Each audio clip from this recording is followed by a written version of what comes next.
नमस्कार, दीप्स किचन मराठीमध्ये मी दीपाली आपलं मनापासून स्वागत करते। चला तर मग आजच्या आपल्या रेसिपीला सुरुवात करूयात। आज मी तुम्हाला कोळंबी फ्राय करून दाखवणार आहे। पण त्याआधी तुम्ही जर माझं चॅनल सबस्क्राइब केलं नसेल तर नक्की सबस्क्राइब करा आणि शेजारी बेल आयकॉन क्लिक करा, म्हणजे मी ज्या रेसिपी अपलोड करते त्याचं नोटिफिकेशन तुम्हाला मिळेल आणि तुम्ही माझ्या रेसिपी बघू शकाल। कोळंबी फ्राय करण्यासाठी मी ते 750 ग्रॅम कोळंबी घेतलेली आहे। ती स्वच्छ करून साधारण 375 ग्रॅम आहे। कोळंबी स्वच्छ धुवून त्यामधला हा काळा धागा असतो मध्ये तोही मी काढून घेतलेला आहे।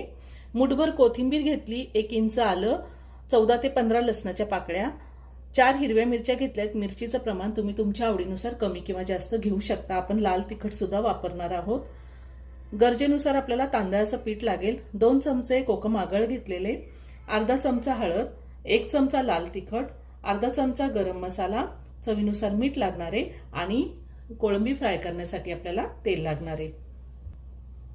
तुमच्याकडे जर कोकम आगळ नसेल तर तुम्ही लिंबाचा रस वापरला तरीही चालेल। मिक्सरचं भांडं घेतलंय, त्यामध्ये आपल्याला कोथिंबीर घालायची आहे, हिरवी मिरची, लसूण आणि आलं घालायचंय। थोडं पाणी घालून मी हे वाटून घेणार आहे। आपलं वाटून झालेलं मी थोडं पाणी घालून वाटण बारीक वाटून घेतलंय। आता ते मी एका बाउल मध्ये काढून घेते। एकदम बारीक वाटून घ्यायचे। मी वाटण काढून घेतलेलं आहे। कोळंबी मी स्वच्छ धुतल्यानंतर कोळंबी मधलं पाणी पूर्णपणे निथळून घेतलेलं आहे। सगळ्यात आधी आपण कोळंबी मध्ये कोकमाचं आगळ घालूया।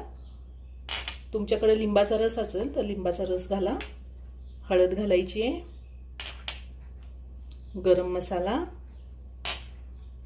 लाल तिखट, यात तिखटवालं पण लाल तिखट आहे अर्धा चमचा आणि अर्धा चमचा मी बेडगी मिरची पावडर वापरली, कलरसाठी वापरलेली, आणि आलं, लसूण, हिरवी मिरची आणि कोथिंबीरचं वाटण। हे सगळं आपण हाताने व्यवस्थित मिक्स करून घेऊया। मी हे सगळं व्यवस्थित मिक्स करून घेतलेले। आता आपल्याला त्यामध्ये चवीनुसार मीठ घालायचे आणि तांदळाचं पीठ घालायचे। आपल्याला गरजेनुसार वापरायचे तांदळाचं पीठ। मी साधारण 2 चमचे घातलेलं आहे। अजून 1 चमचा मी तांदळाचं पीठ घालणार आहे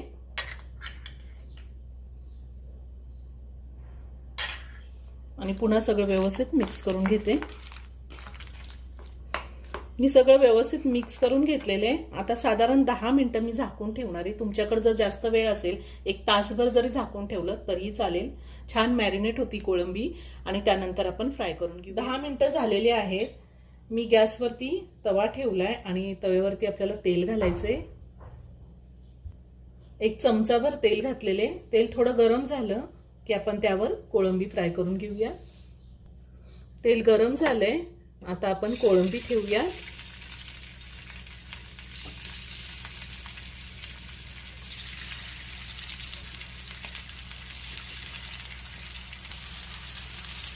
मी कोळंबी तव्यावर ठेवली आहे।